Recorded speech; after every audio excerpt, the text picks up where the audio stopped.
이제 뭐 빌립보서에 대해서 잘 알고 있습니다. 빌립보서는 바울 사도가 로마의 감옥 안에서 빌립보 교회 성도들을 향해서 썼던 편지가 빌립보서입니다. 그건 바울이 무슨 몹쓸 죄를 지어서 감옥에 있었다는 말이 아니고, 하나님은 바울이 죄수의 신분이 되게 하면서까지 복음을 전하게 하시려는 그 하나님의 큰 어떤 섭리가 있었기 때문에 바울이 지금 로마의 감옥에 있는 겁니다. 그 안에서 하나님의 섭리를 바라보면서 자신이 개척했던 그 빌립보 교회 성도들을 위해서 감사하고 또 권면하면서 이렇게 썼던 글이 빌립보서인데요. 그 빌립보 교회 성도들은요, 바울이 겪고 있던 그 고난과 어려움을, 짐을 그냥 뒷짐지고 보고만 있었던 게 아닙니다, 여러분. 그 바울이 당한 고난과 어려움이라는 짐을요, 우리도 함께 나누어져야 한다. 그렇게 하고 막 수소문을 해가지고 바울이 어디에 있는지를 알아내고 그 바울에게 헌금을 보낸 거거든요. 그냥 물질로 끊임없이 계속해서 후원을 했던 교회가 바로 빌립보 교회입니다. 그래서 바울이 그 후원을 받고 얼마나 참 기뻐하고 감사했는지를요, 가만 보면 10절에 한번 보십시오, 여러분. 그게 말이 그렇게 표현되어 있습니다. 내가 주 안에서 크게 기뻐함은 너희가 나를 생각하던 것이 이제 다시 싹이 남이니 너희가 또한 이를 위하여 생각은 하였으나 기회가 없었느니라. 그게 크게 기뻐한다. 바울이요, 크게 기뻐한다는 표현을 여기에서만 쓰고 있어요. 아주 메가톤급의 큰 기쁨이 바울에게 있었다라는 얘기인데, 사실은 뭐냐면요, 지금 이 말은 뭐냐면, 그게 그 보세요. 어떻게 되냐면, 너희가 나를 생각하던 것이 이제 다시 싹이 났기 때문이다 라고 그 기쁨의 원인을 그렇게 말하는 겁니다. 근데 여러분 잘 보시면요, 아까도 얘기했듯이 빌립보 교회는 그냥 기도만 하고 있었던 게 아니고 말로만 바울에 대한 사랑을 그렇게 표현한 게 아니고요, 그 바울이 겪고 있던 고난과 어려움들을 잘 함께 나누어지기 위해서 바울에게 물질을 보내옴으로써 그 사랑을 표현한 교회가 바로 빌립보 교회라고 말씀을 드렸습니다. 근데 바울이 개척한 교회가 그 교회만 있었던 게 아니거든요. 다른 개척한 교회들도 또 물질의 어떤 후원을 보내오긴 했습니다. 뭐 빌립보 교회뿐만 아니라 데살로니가 교회나 에베소 교회나 또는 베레아 교회, 이런 교회들도 있죠. 근데 시간이 지나면서요, 바울이 이제 감옥에 갇히는 일이 막 잦아집니다. 그 이유는 얘기했어요. 하나님의 섭리 때문에 그런 겁니다. 그런 일이 자꾸 벌어지면서 복음이, 전파가 이렇게 막히는 것처럼 보입니다. 그러니까 그런 교회들이 고민을 하기 시작합니다. 이게 과연 바울이 정말 문제가 없는데도 감옥에 갇혀서 그렇게 되어지는 것일까? 그것 때문에 복음의 어떤 전파가 막히고 있는 건 아닐까? 그런 생각을 하면서 고민에 빠지는 교회들이요, 후원을 중단하기 시작하는 일이 벌어지는 겁니다. 그런데 빌립보 교회만은요, 그렇게 하지 않고 10년 동안이나 바울에게 계속해서 후원 물질을 보내왔고, 그것뿐만이 아니고 우리가 지난번에 보았던 것처럼 에바브로디도라고 하는 평신도 사역자를 파송하면서까지요, 끝까지 후원을 계속해서 이어왔던 교회가 빌립보 교회라는 것을 아셔야 합니다, 여러분. 그런데 지금 그런 빌립보 교회에 약간의 문제가 생겼는데, 자, 뭐냐면요, 그 10절을 다시 한번 잘 보십시오. 이 10절을 보면요, 내가 주 안에서 크게 기뻐하면 너희가 나를 생각하던 것이 이제 다시 싹이 남이니 너희가 또한 이를 위하여 생각은 하였으나 너희가 기회가 없었느니라. 요거를 잘 깊이 보면 빌립보 교회가 보낸 그 선교 헌금이 쉽게 말하면 한동안은요 뜸했었다는 것을 알 수 있는 겁니다. 예. 그러니까 근데 사실은 이게 뭐냐면 이제 바울이 그거를 알게 된 거예요. 그 한동안 뜸했던 게 뭐냐면 바울을 향한 마음이 멀어져서 식어서 그런 게 아니라 그 보잖아요. 어떤 이유로 인해서 기회가 없어서 못 보냈다는 것을 바울이 알게 된 겁니다. 그래서 이걸 다시 읽으면 이렇게 되는 거 아니겠어요? 여러분의 지원이 끊긴 것이 여러분의 마음이 변해서가 아니라는 것을 이제 알았다 이거죠. 늘 마음은 참 있었는데 어떤 이유로 인해 가지고 저 기회를 놓치고 그 연락할 길이 또 막혀 가지고 잠시 그렇게 소식이 끊겼다는 거죠. 근데 이렇게 물질과 함께 당도한 여러분의 사랑을 내가 이제 확인하고 보니까 메가톤급의 그런 기쁨이 내게 있습니다. 그런 의미입니다, 이게 여러분. 그러니까 제대로 모르면 이게 뭔 소리인지 모르는 거예요. 자, 그러면서 바울이요 이런 말을 합니다. 11절 한번 보세요. 내가 궁핍함으로 말하는 것이 아니라 어떠한 형편에든지 나는 자족하기를 배웠습니다. 그러니까 이 말은 이거 아니에요? 여러분, 내가 돈이 없어서 궁핍한 중에 있다가 갑자기 돈이 생겨서 내가 기뻐하고 좋아하는 게 아닙니다라고 바울이 말하는 거예요. 바울은요, 자신 이렇게 말하는 거 아니에요? 내가 있으면 있는 대로, 아니 없으면 없는 대로 사는 법을 진작에 배웠다는 거예요. 없어도 내가 비굴하게 살지 않고 있어도 교만하게 살지 않는 자족하며 사는 법을 내가 이미 하나님 앞에서 진작 배웠습니다. 내가 지금 이렇게 막 메가톤급으로 크게 기뻐하는 것은 다른 이유가 아니라 여러분의 변치 않는 그 마음을 알았기 때문입니다. 그래서 기뻐하고 있는 거라는 겁니다.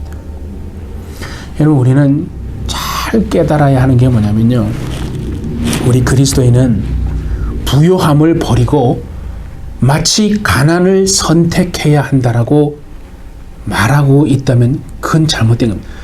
그런 의미가 그렇게 말하는 게 아니에요. 지금 바울의 요지는 뭐냐면요, 가난하게 사는 법도 내가 배웠고 부자로 사는 법도 배웠다는 겁니다.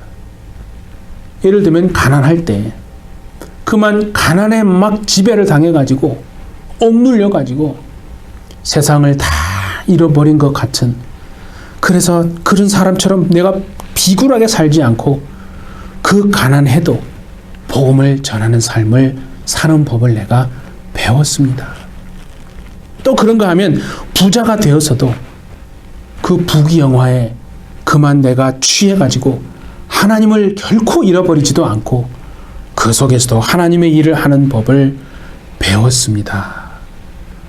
그 요점이, 바울의 말의 요점이 그겁니다. 그러니까 하나님은 지금요, 우리에게 바울을 통해서 뭔 얘기를 하냐면 우리가 물질에 대해서 어떤 자세를, 태도를 가지고 있어야 하는지를 말하고 있는 겁니다.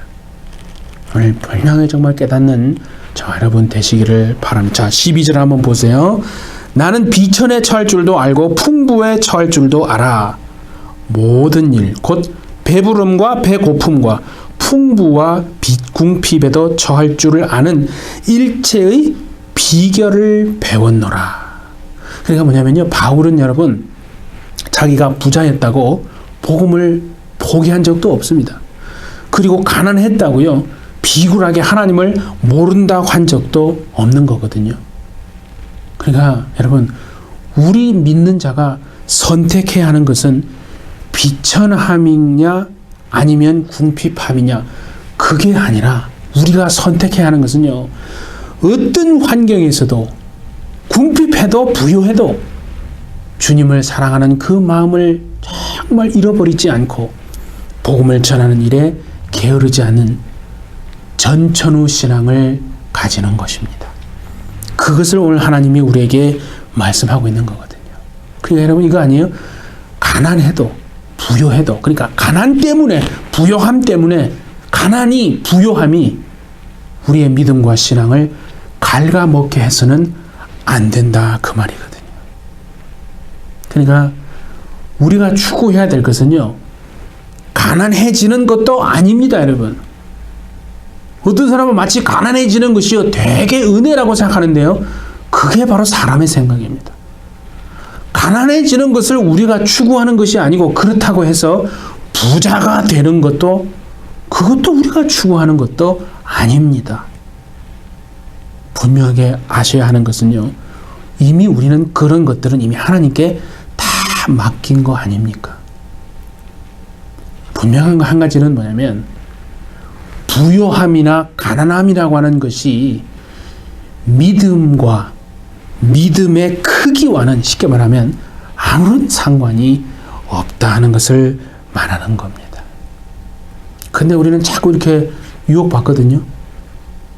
마치 뭔가 한쪽으로 이렇게 부유하거나 또 가난하면 마치 뭔가 좀 잘못된 것처럼 생각하기 쉽다는 거죠. 마태복음 25장에 여러분 달란트 비유가 나옵니다. 잘 아십니다. 근데 설명을 분명하게 하지 않는 부분이 있어요. 뭐냐면 그게 보면 왜 주인이 어떤 종한테는 5달란트를 줍니다. 그런데 어떤 종한테는 1달란트만 줍니다. 그거 왜 그렇게 했는지요? 그거 보면 설명이 없습니다.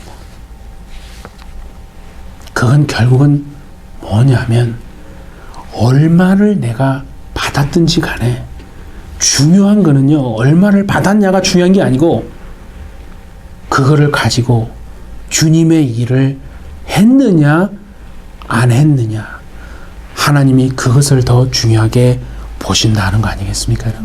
예. 우리는 그러니까 이 개념이 바뀌어야 합니다. 그러니까 우리가 살면서요, 물에 빠지기도 하고 막 불 속에 던져지기도 합니다. 그래도 물에 빠지고 불에 던져져도 하나님을 전하고 하나님을 찬송할 수 있는 전천후 믿음을 가지는 것, 그것을 하나님이 기뻐하시는 줄 믿습니다. 예. 그래서 하나님은 우리가 부요함에도 넘어지지 않고 그렇다고 또 가난함에도 넘어지지 않도록 하기 위해서, 그래서 우리를 전천후 신앙인으로 만들어 가시는 것입니다, 여러분. 그걸 아십니까? 그래서 진짜 중요한 건 뭐냐면 내가 가난하게 살 것인가 아니면 부자로 살 것인가, 그게 중요한 게 아니라 중요한 건 뭐냐면 하나님이 우리를 어떤 형편으로 이끌어 가시든지 그 모든 상황과 처지와 형편을 다 감당해내고 다룰 수 있는 믿음이 내게 있느냐, 그게 진짜 중요한 거거든요. 그러니까 어떤 사람은 하나님께서 물질을 맡기시면요, 그만 그 물질 때문에 하나님에게서 멀어져 버리면 누가 하나님이 과연 그에게 물질을 맡기겠습니까? 또 너무 가난하게 하면 막 비굴하게 막 하나님 모른다고 할까봐 또 참 하나님 해먹기도 쉽지 않은 것 같아요.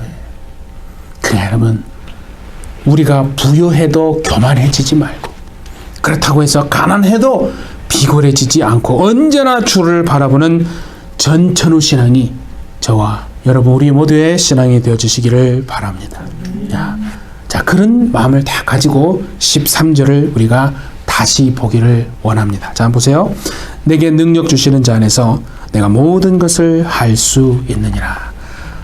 아마 가장 많이 오해받는 구절 중에 하나가 아닐까 생각합니다. 이거는 뭐냐면 내게 능력 주시는 자가 있으면 눈 먼 사람한테 가서 내가 안수하면 그 눈 먼 사람이 눈이 막 떠지고 사업을 막 너무 힘들게 하는데 내가 그 사람한테 안수하니까 갑자기 막 매상이 막 더블 막 트리플로 올라가는 그런 능력을 말하는 게 아닙니다, 여러분. 여기에 내게 능력 주시는 자 안에서 내가 모든 것을 할 수 있다는 말은 뭐냐면 내가 가난에 처해도 부요함에 처해도 모든 상황 있죠? 그 모든 상황에 처할 수 있는 힘과 능력을 구비했습니다. 그런 뜻입니다. 내가 모든 상황에 처할 수 있는 힘을 가지고 모든 상황에 처할 수 있는 능력을 구비했다라는 말입니다. 여기에 능력이라고 번역이 되어진 헬라어는 두나미스입니다. 들어보셨죠? 두나미스. 근데 그 능력이라는 것은 뭐냐면 모든 것을 다 할 수 있는 능력이 아니고, 말씀드린 것처럼 모든 것을, 모든 처지와 모든 형편과 상황을 내가 능히 감당해낼 수 있는 힘, 그게 두나미스입니다. 모든 현실과 그 모든 현실이 정말 모든 거 아니에요? 부요함에도 처하고 가난함에도 비천함에도 처할 때 그 모든 상황과 현실을 다 감당해낼 수 있는 힘, 그게 바로 두나미스입니다. 근데 여러분, 그 두나미스라는 말에서 파생이 된 말이 두 개의 말이 있는데요. 참 그 의미가 있어요. 하나는 뭐냐면 다이너마이트. 다이너마이트가 그 두나미스에서 나온 거예요. 그리고 또 하나는 뭐냐면 다이내믹. 그런 걸 들어보셨죠? 다이내믹. 그 두 말이 이 두나미스에서 파생이 된 건데요. 그러니까 이런 거 아니겠습니까? 다이너마이트. 그러니까 막 다이너마이트처럼 막 폭발하면서, 그죠? 폭발하면서 막 부수는 것도 능력이고 힘입니다. 맞습니다. 그런데 다이너마이트만 있는 게 아니거든요. 힘은 어떤 환경에 내가 처해도 그 환경을요 끈기 있게 막 적응을 해 나갑니다. 그래서 막 견뎌내고 버텨내는 그 힘과 능력, 그게 바로 다이내믹이거든요. 그 능력도 여러분 대단한 능력, 힘이 아니겠습니까? 그러니까 좀 더 쉽게 말하면 이런 거 아니에요. 한 대도 맞지 않고 복음을 전하는 것 능력입니다. 그렇죠? 그런데 1000대를 맞아도요. 1000대를 맞으면 얼마나 여러분 아프겠어요? 막 피토생이고 뼈 부러지고 난리 나지 않겠습니까? 1000대를 맞았는데도 불구하고 포기하지 않고 끝까지 복음을 전하는 그 능력, 다이내믹. 그 능력이 더 위대한 거 아닙니까? 돌을 던지는데 세상에 싹싹 피합니다. 돌을 한 번도 안 맞는 것도 대단한 능력입니다. 그런데 돌을 막 1000번을 만다 생각해보세요, 여러분. 돌을 1000번을 맞아고 막 다 깨지고 막 피투성이가 됐는데도 포기할 만도 한데, 백기를 들 법도 한데, 낙심하고 절망하고 그냥 믿음을 포기할 법도 한데, 타협할 법도 한데, 돌을 그렇게 쳐맞는데도 불구하고 끝까지 포기하지 않고 복음을 전하면서 견디고 또 견디고 버텨내는 다이내믹. 저는 이 마지막 시대에 하나님이 요구하시는 능력과 힘이요, 다이너마이트보다 다이내믹을 하나님이 더 아름답게 보시는 게 아닌가. 아니, 그게 더 필요한, 그 힘이 더 필요한 시대가 세상이 아닌가, 그런 생각을 합니다. 그러니까 그런 거 아니겠어요, 여러분? 가난한 중에서도 비굴하지 않으면서도 복음을 전하는 것도 힘이고 능력이지만, 부자가 되었어도 여러분 계속해서 복음을 전할 수 있는 능력, 힘. 그러니까 오늘 하나님은 오늘 제목처럼 거 아니겠어요? 우리가 정말 전천후 신앙인이 되기를 바라시는 줄 믿습니다. 그러니까 봄이 되면 봄바람 불잖아요. 그럼 봄이 되면 또 그 바람을 즐기면서, 여름 되면 또 그죠? 더위를 즐기고 물을 즐기고, 가을 되면 또 열매를 즐기고, 겨울이 되면 눈이 오면 에이 또 왜 눈이 오는가가 아니라 그 눈을 즐기면서 주님의 일을 포기하지 않고 그렇게 행하는 것. 겨울에 여름을 그리워하지 않고요. 여름 되면 언제 겨울 오나 그래서 막 겨울을 기다리고 불평하지 않고, 내 상황, 내 형편, 하나님이 허락하시는 주시는 그 환경에서 적응해 나가서 살면서 끝까지 견디고 버텨내는 그 비결과 힘을 계속해서 배우라고 그렇게 하나님이 말씀하고 계시는 줄 믿으시기 여러분 바랍니다. 예, 그겁니다. 그런데 한 가지 우리가요, 정말 잊으면 안 됩니다. 뭐냐면 오늘 이 본문에 바울이요, 자신에게 하는 말이에요. 성도들에게도 하는 말인데, 가난에 처할 줄 아는 능력이 내가 생겼습니다. 그 비결을 배웠습니다. 비참함 가운데서, 고난 가운데서 이게 언제 끝날지도 모르는, 하지만 내가 그걸 견디고 버텨내는, 피를 철철 흘리면서도 내가 살아내는, 버티는, 견디는 비결을 내가 배웠습니다. 라고 했어요. 바울이요, 그 가난과 고난과 핍박을요, 지금 어려움을 즐긴다고 생각하면 안 됩니다. 성도들은 그렇게 생각하거든요. 우리 목사님이 저 가난 속에서도 저걸 잘 버텨내고 견뎌내고 있구나. 여러분, 바울이 그 가난에 처할 줄 아는 능력이 생겼다고 해서 바울이 그 가난을 막 즐긴다고 생각하십니까? 그거 아닙니다, 여러분. 옆에서요, 고난을 잘 견디고 버티고 있다라고 팔짱 끼고 뒷짐지고 막 잘하고 있다고 박수치고 있다면 그 사람은요, 동역자가 아니고 구경꾼입니다. 구경꾼이 뭔지 알잖아요. 오늘날 구경꾼이 필요한 게 아니고 동역자가 필요한 거 아닙니까? 이 시대의 교회, 구경꾼이 필요한 게 아니고 함께 고난을 나누어지고 고난에 참여하는 동역자가 필요한 거거든요. 왜 이민 목회가 이렇게 힘든가? 제 나름대로 다 결론에 도달한 게, 오늘날 이 이민교회에는요, 뒷짐지고 팔짱 낀 채, 목사님 잘하고 계십니다, 잘 그러니까 옆에서 말로만 그냥 잘 버틴다고 배나라 감나라 이렇게 해야 됩니다, 저렇게 해야 됩니다, 그냥 뒷짐지고 구경하는, 이래라 저래라 하는 구경꾼들이 너무 많아서 그런 게 아닌가. 정말로 그 고난과 어려움을, 내가 짐을 함께 나누어져야 되겠다 라고 생각하고 그 고난과 그 어려움을 함께 져주는 동역자가요, 없기 때문에 이민 목회가 힘든 게 아닌가, 저는 그렇게 나름대로 결론을 내렸습니다. 우리 모두가 서로에게 구경꾼의 관계가 아니라 정말 참 동역하는 동역자의 관계가 되어줄 수 있기를 예수님의 이름으로 축복합니다. 그래서 바울이요, 빌립보 교회 지금 성도들에게 고맙다라고 말하는 겁니다. 14절 한번 보십시오. 너희가 내 괴로움에 함께 참여하였으니 잘하였도다. 그러니까 빌립보 교회는 이렇게 생각한 게 아니에요. 바울이 괜찮구나, 자족하는 비결을 배웠구나 하면서 뒷짐지고 가만히 보고만 있었던 게 아닙니다, 여러분.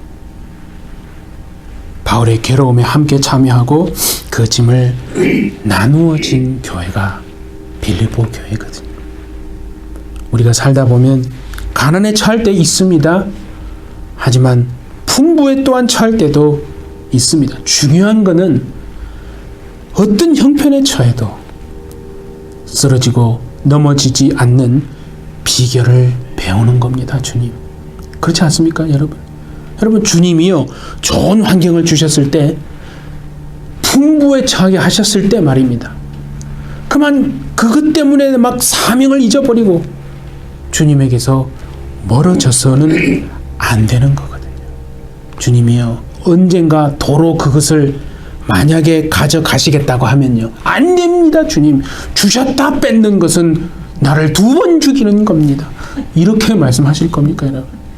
그게 아니라 도로 주님이 도로란 말이 주님께 도로 내가 줬던 건데 도로 가지게 되겠다? 예, 주님. 주님의 것입니다.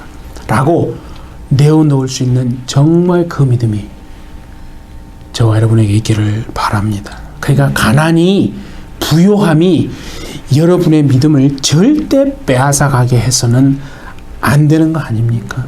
예. 그거 아시기 바랍니다. 하나님은요, 우리가 어떠한 형편에 있든지 그럼에도 불구하고 제가 저렇게 풍부한데도 불구하고 나를 잊어먹지 않네? 그래도 내 뜻을 구하네? 야, 저 저렇게 정말 가난한데도 저 비굴하지 않고 그래도 내 뜻을 구하고, 그러니까 그 어떤 환경 가운데서도 신실하게 하나님의 일을 하고 있는지요, 주님은 반드시 보고 계시는 줄 믿으시기 바랍니다. 그거 아무나 할 것 아닙니다. 사랑하는 햇빛절제 여러분, 물질이 있느냐 없느냐 그것보다 더 중요한 것은요, 내가 어떤 처지에서도 자신이 그 형편과 상황을 신실하게 받아들이고 감당하고 정말 딜 위드 할 수 있는, 핸들 할 수 있는 전천후 신앙, 그 믿음, 그 힘이 있느냐, 그게 더 중요한 겁니다. 여러분, 일평생 어떤 처지에서도 주님의 일을 이루어내어 가시는 전천후 믿음의 신앙인들이 다 되어주시기를 예수님의 이름으로 축복합니다. 예, 함께 기도하겠습니다.